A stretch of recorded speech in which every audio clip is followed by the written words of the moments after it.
Part 1. The Perfect Picture. Before the Fall. For years I dreamed about this moment, the day I would say I do, the day I would finally be bound to the man I thought was my soulmate. Everything had been perfect in our story. We met in college, like something out of a movie, with shared classes, late-night talks, and dreams whispered under starlit skies. I believed in us so completely that I never let myself imagine what could go wrong. The engagement was a whirlwind of joy and excitement. The ring sparkled on my finger like a promise that everything was going to be all right. I was glowing with happiness, and everyone around us celebrated the perfect couple, or so it seemed.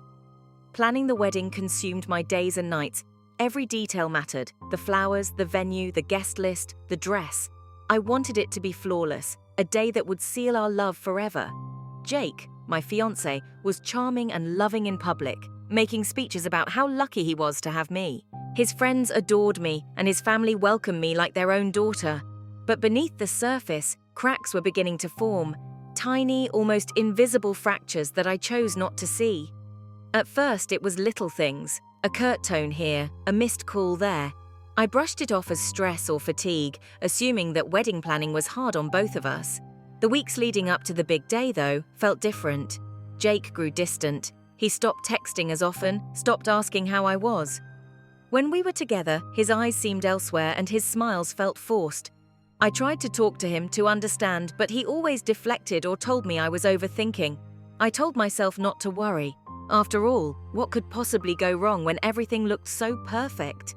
The night before the wedding, I lay awake, heart fluttering with nervous excitement and a flicker of unease I tried to push away. I reached for my phone, scrolling through old photos of us, laughing, holding hands, sharing quiet moments.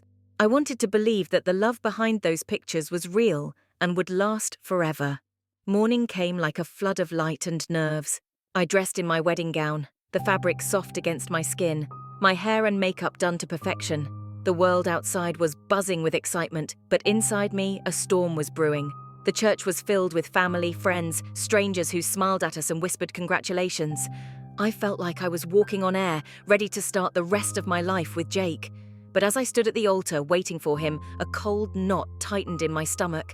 Minutes passed, then more. My heart raced. Jake was nowhere to be seen. Whispers began. Confused faces turned toward the entrance. I swallowed hard, trying to steady myself. Then finally he appeared, but not with the warmth I expected. His eyes were hard, his face tense. He avoided looking at me. "I can't do this," he said quietly, but loud enough for everyone to hear. "I'm sorry." Shock froze me in place. The crowd gasped. My mind spun. What? Why? What had I done wrong? He didn't wait for answers.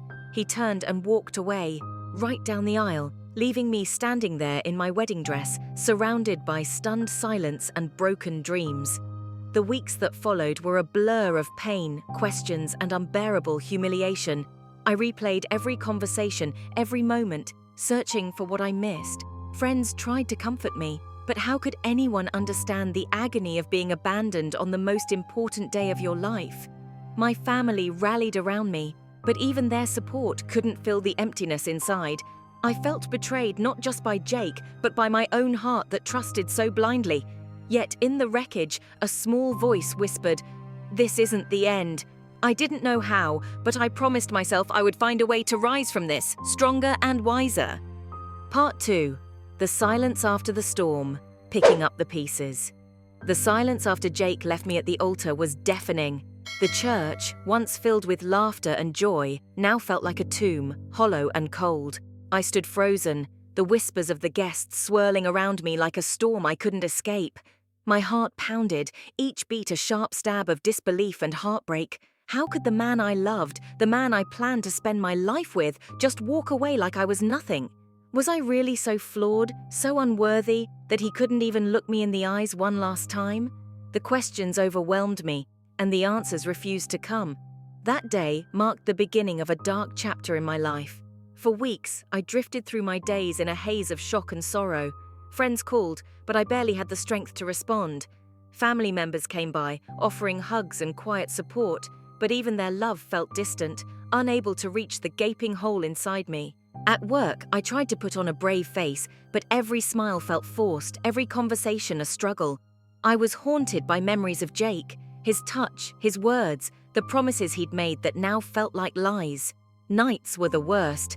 Alone in my apartment, the silence screamed. I would lie awake, staring at the ceiling, replaying every detail of our relationship, searching for clues, trying to understand what went wrong. Sleep was elusive, and when it came, it was filled with nightmares, dreams where he left me again and again. People said time would heal me, but it felt like an endless tunnel with no light. I questioned everything, my worth, my judgment, even my ability to love again. The pain was raw, relentless, and sometimes unbearable.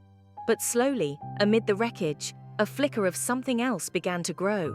It was faint at first, a whisper of hope, a tiny spark of resilience that refused to be extinguished. One afternoon, as I sat in a quiet cafe nursing a cup of coffee, I overheard a conversation between two strangers. They spoke about loss, but also about survival, about how pain can be a teacher, not just a prison. Their words stayed with me. I realized that if I wanted to move forward, I had to start by accepting what happened, no matter how painful. I began small. I wrote in a journal, not about Jake, but about myself, about who I was beneath the heartbreak, about the dreams I still held, the parts of me that hadn't been touched by betrayal. I reached out to a therapist, someone who could help me untangle the mess of emotions and fears. The sessions were hard, sometimes exhausting, but also freeing. For the first time, I was learning to speak my truth, to confront the pain rather than bury it. I reconnected with old friends I had drifted from during my relationship. Their laughter and kindness reminded me that I was not alone, that I was loved for who I was, not for what someone else had rejected. Most importantly, I started to reclaim my time and my space. I took up painting again, a hobby I had abandoned years ago. Each stroke of the brush was a release, a way to pour out sorrow and channel it into something beautiful. I joined a yoga class, discovering the power of breathing and mindfulness to calm the chaos inside. Slowly, I began to feel more grounded, more present in my own life. It wasn't a straight path. There were days when the grief hit me like a wave, knocking me down. Days when I questioned if I could ever trust or love again. But with each passing moment, the edges of the pain softened, replaced by a growing strength.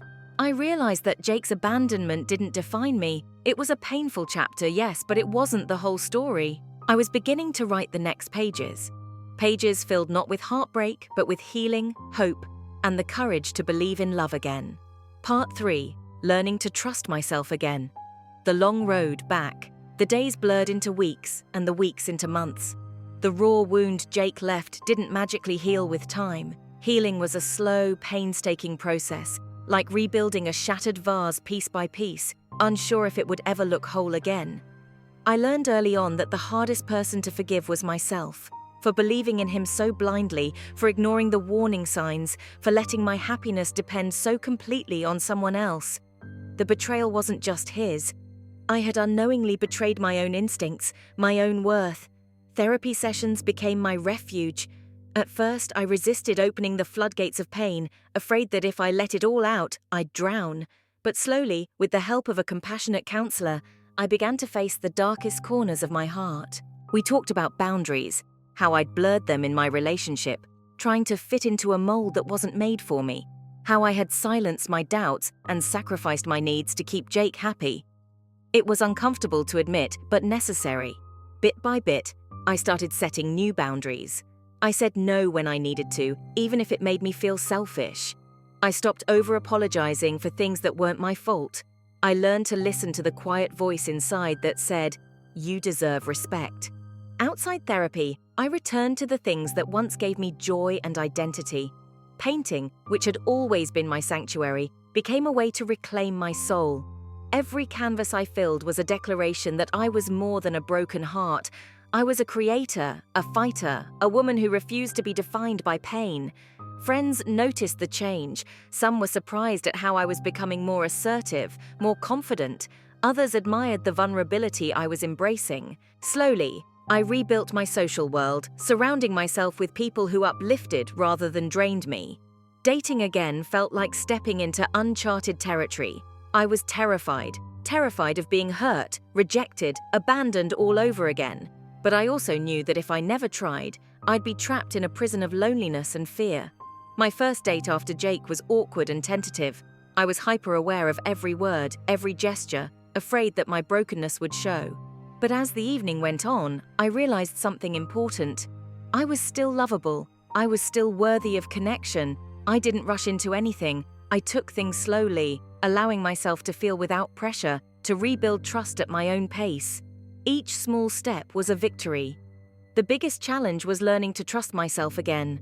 Trust that I could recognize red flags, that I could communicate my needs clearly, that I wouldn't lose myself in another person. I journaled often, writing letters to my past self, the one who was betrayed and broken, reminding her that she was brave, that she survived, and that she deserved better. Gradually, the anger I carried began to soften, not because I excused Jake's betrayal, but because I realized holding on to rage was holding me back. Forgiveness wasn't about him, it was about freeing myself. Some nights, I still felt waves of sadness and doubt, but now, they didn't control me. I welcomed them as part of my story, not the end of it. One day, while walking through a park, I caught my reflection in a pond. The woman looking back was different, stronger, more self-aware, and filled with quiet hope. It wasn't the woman who had been left at the altar. It was someone new, forged in fire but not consumed by it. This was my life now, imperfect, unpredictable, but mine to shape. I knew the journey ahead wouldn't be easy. Trust, once broken, takes time to rebuild, but I was ready. Ready to open my heart again, not because I needed someone else to complete me, but because I was whole enough to share myself with another. And this time, I promised myself I would never settle for less than I deserved. Part 4. When the past clings tightest. Facing old ghosts. Even as I began to rebuild my life, the shadows of the past clung tightly. Trusting again wasn't a single moment. It was 1,000 small battles fought every day. The betrayal by Jake had left scars that pulsed beneath my skin, and sometimes, no matter how far I ran or how deeply I healed, those scars would ache. One evening, months after that painful wedding day, I was sitting alone in my apartment, the soft glow of a single lamp casting long shadows on the walls. My phone buzzed. It was Jake. My heart stopped. Why was he reaching out? After everything. After the humiliation, the heartbreak, the months of silence. Why now? I debated for hours, every instinct screaming to ignore it, but curiosity and something unresolved drew me to reply. The conversation was cautious at first. He apologized, not just a simple sorry, but a long, rambling confession about his fears, his mistakes, and how he'd realized too late what he'd lost. He said he wanted to talk, to explain, maybe find some kind of closure. I should have hung up. I should have blocked his number and never looked back. But a part of me still wanted answers, still wanted to understand how the man I loved could become a stranger overnight. We met at a quiet cafe, a neutral place where I could keep control. Seeing him again was like reopening a wound. The years melted away, and for a moment, I saw the man I once believed in, not the one who broke me. He spoke honestly, admitting how he'd felt trapped, insecure, and selfish, how his mistakes came from his own fears and failures, not because I lacked anything. He didn't ask for forgiveness, only a chance to be honest. As he talked, I realized that our story wasn't black and white. It was messy, painful, and complicated. There was no simple villain or victim, only two flawed people trying to find happiness and falling short. That meeting didn't heal me. It stirred up old pain and confusion. But it also helped me see that forgiveness, if it was going to happen, had to start with understanding, not anger. After that day, I focused even more on myself. I started new routines, morning runs that cleared my head, cooking classes that made me laugh, volunteering at a local shelter where I met people who reminded me of resilience and kindness. With each new experience, I felt pieces of myself return. The woman who was scared and broken was still there, but she was no longer the only version of me. I was growing into someone stronger, more whole. Dating became less about finding someone to fill a void and more about sharing my life with someone who respected and valued me. I was more cautious, yes, but also more confident. One person stood out, a man named Lucas. He wasn't perfect, and neither was I, but there was honesty between us that felt refreshing. We talked about our fears, our past hurts, and our hopes for the future. With Lucas, I learned that trust isn't about ignoring risks. It's about choosing to be vulnerable despite them. But old wounds didn't disappear overnight. Sometimes when Lucas reached for my hand or looked at me with tenderness, I flinched, afraid of being hurt again. I talked to my therapist about this. She reminded me that healing isn't linear. It's okay to feel scared, to hesitate. What mattered was that I kept moving forward. That balance between protecting myself and opening my heart was delicate and exhausting. But with every small victory, I felt more in control. One night, after a long day, Lucas and I sat on my balcony watching the city lights flicker below. He squeezed my hand and said, "You don't have to be perfect to be loved. Just you, all of you, is enough." In that moment, I believed him. I believed that despite everything, love was still possible. Not the fairy tale kind, but the real kind. Messy, fragile, and beautiful. I didn't know what the future held. Maybe Jake would fade completely from my life, or maybe our paths would cross again in ways I couldn't yet imagine. But I knew one thing for sure. I was no longer defined by betrayal. I was defined by how I chose to rise from it, and rising was the bravest thing I had ever done. Part 5. The fragile dance of new love, learning to let go and hold on. The months with Lucas were unlike anything I'd experienced since Jake. With Jake, love had been a cage I didn't know how to escape from. With Lucas, love was more like a delicate dance, tentative steps, cautious glances, but also moments of pure joy and connection. Still, I carried the weight of my past like an invisible armor. Sometimes it felt like it protected me, other times it isolated me. Every time I heard a certain tone in Lucas's voice or caught a familiar look, my heart clenched with fear. One evening we went out for dinner at a small bistro downtown. The lights were dim, the music soft, and I felt myself relax in Lucas's presence. He reached across the table, his fingers brushing mine. For a moment I let myself believe that maybe, just maybe, I could trust again. But then a memory flashed in my mind. Jake calling me ugly in front of his friends, dumping me with cruel words at that restaurant. The shock, the humiliation, the heartbreak, it all rushed back like a tidal wave. I pulled my hand away abruptly, apologizing for the sudden coldness. Lucas looked at me with concern, asking if I was okay. I forced a smile and nodded, but inside, the battle raged. That night, I lay awake, wrestling with myself. Could I really open my heart again? Could I let someone see the broken pieces without fear of them walking away? The next day, I confided in my therapist. She reminded me that trauma doesn't disappear with time. It reshapes us, changes how we relate to others. Healing was about learning new patterns, new ways of trusting. I realized that I had to be patient with myself and with Lucas. Trust wasn't something I could demand or expect overnight. It had to grow organically, nurtured by honesty, kindness, and vulnerability. I decided to share my past with Lucas, not every detail, but enough so he understood where I was coming from. We sat in the park, the autumn leaves swirling around us, as I told him about Jake's betrayal and the scars it left behind. Lucas listened without judgment, holding my hand, reassuring me that my past didn't define me or our future. That moment felt like a turning point, a fragile bridge built on openness and hope. Over time, our relationship deepened. We laughed more, argued less, and discovered new parts of ourselves together. Yet, there were still moments when my guard went up, when shadows from the past whispered doubts and fears. I worked hard to catch those moments, to breathe through the anxiety, to remind myself that Lucas was different, that he had shown me respect and love in ways Jake never did. One night, after months of dating, Lucas surprised me with a small picnic under the stars. We lay on a blanket, sharing stories and dreams, the sky vast and endless above us. He turned to me, eyes shining. "I want to be the one you trust," he said softly, "not just today, but every day." Tears filled my eyes. The promise felt both terrifying and beautiful. I wanted to believe him, I wanted to believe in us. But I also knew that trusting someone again meant risking heartbreak. It meant letting go of control and embracing uncertainty. And yet, for the first time in a long time, I was willing to try. Because healing wasn't about forgetting the past. It was about choosing to live despite it. To open my heart, not because I was certain it wouldn't break, but because I was brave enough to love again.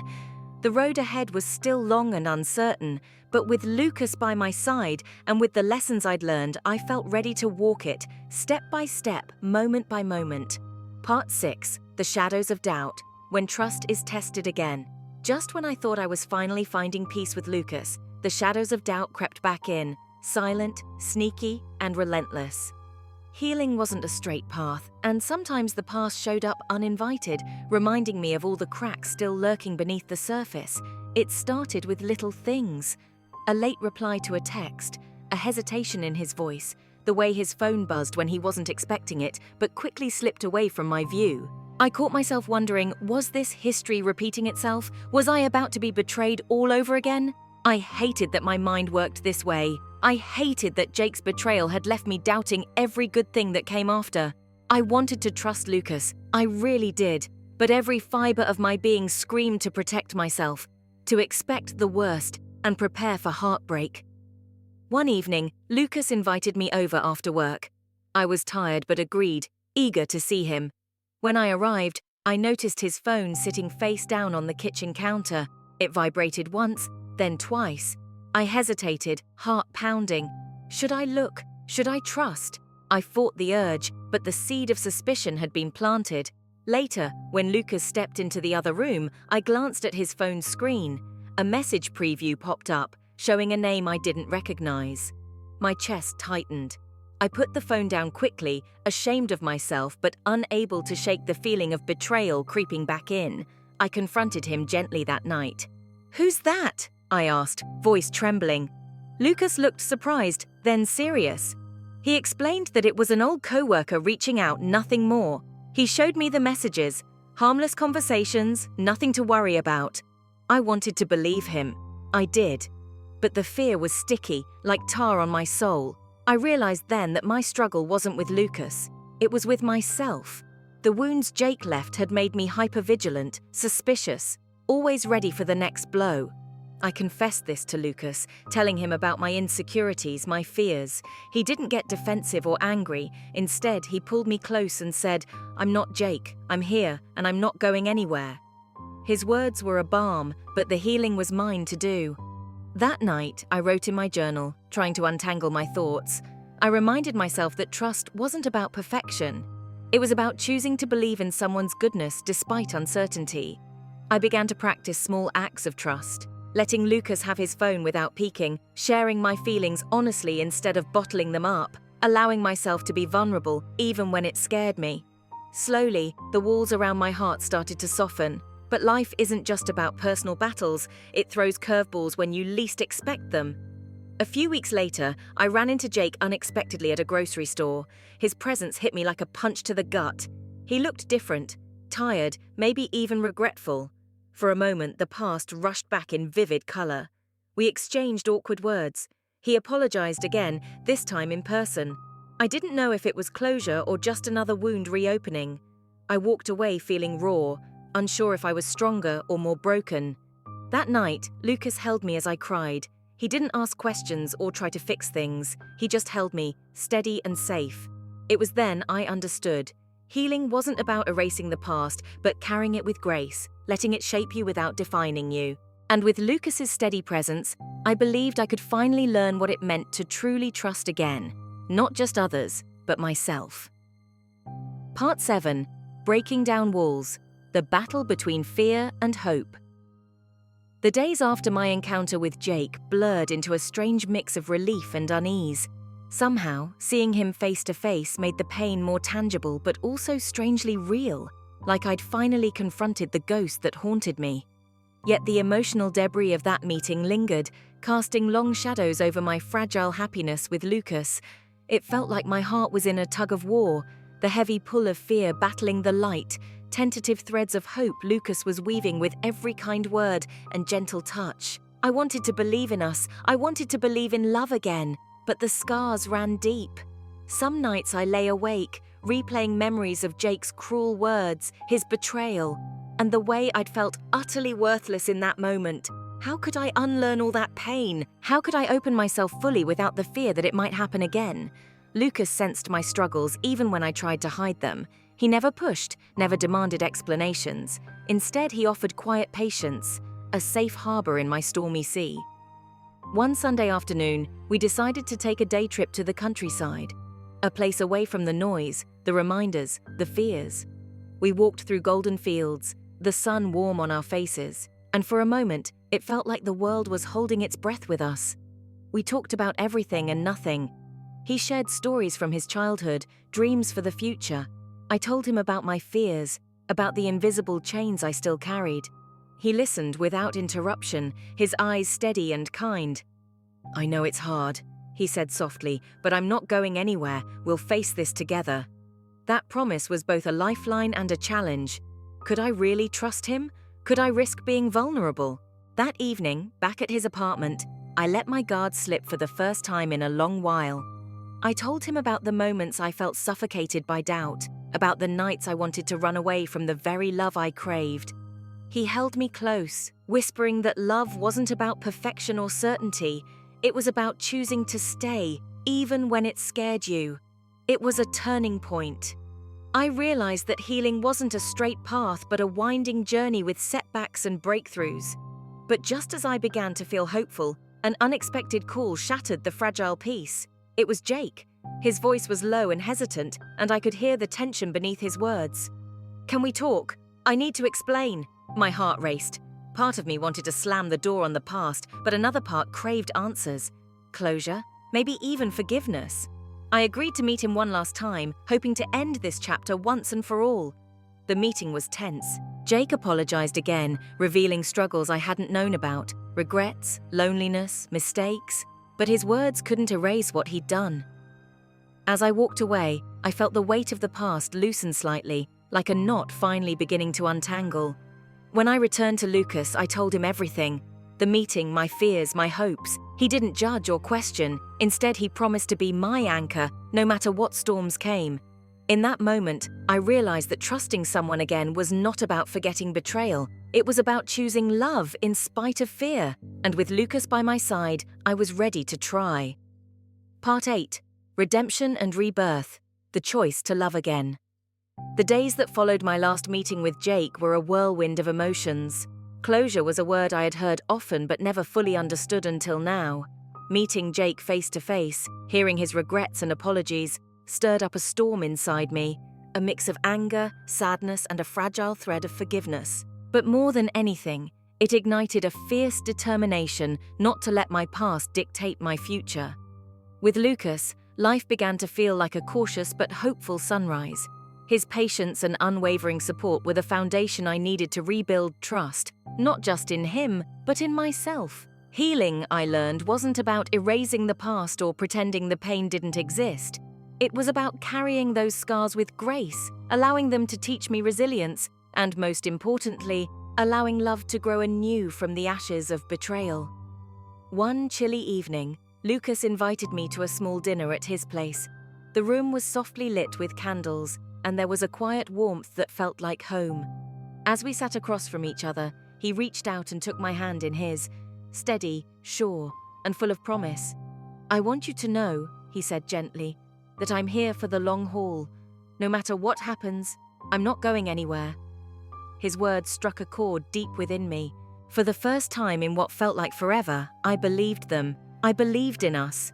But trust wasn't rebuilt in a single night. It was a daily act. A choice made with every honest conversation, every shared fear, and every moment of vulnerability. We talked for hours that night, about dreams, about fears, about the future we could build together. I shared my worries about being broken, about the shadows that still lurked in my mind. Lucas listened without judgment, reminding me that love was imperfect and that together we could face anything. Weeks turned into months, and with each passing day, the cracks in my heart slowly healed. I learned to lean on Lucas not out of fear, but out of genuine connection and trust. There were still moments when old doubts whispered in the quiet corners of my mind, but they no longer held power over me. I had found a new strength, a strength born from pain, yes, but also from hope and the courage to love again. One afternoon, we took a walk in the park where we had first opened up to each other. The trees were bursting with color, leaves swirling like confetti in the breeze. Lucas stopped and pulled me close. "I know it hasn't been easy," he said, "but you're incredible, stronger than you realize." I smiled, feeling tears prick at the corners of my eyes. Thank you for not giving up on me. He kissed my forehead softly. Never. In that moment, I realized that love was not about never being hurt. It was about choosing to stay, to fight, and to believe in something better. My story wasn't defined by betrayal or heartbreak. It was a story of survival, of growth, and of redemption. And most of all, it was a story of love. A love reborn from the ashes, ready to light the way forward.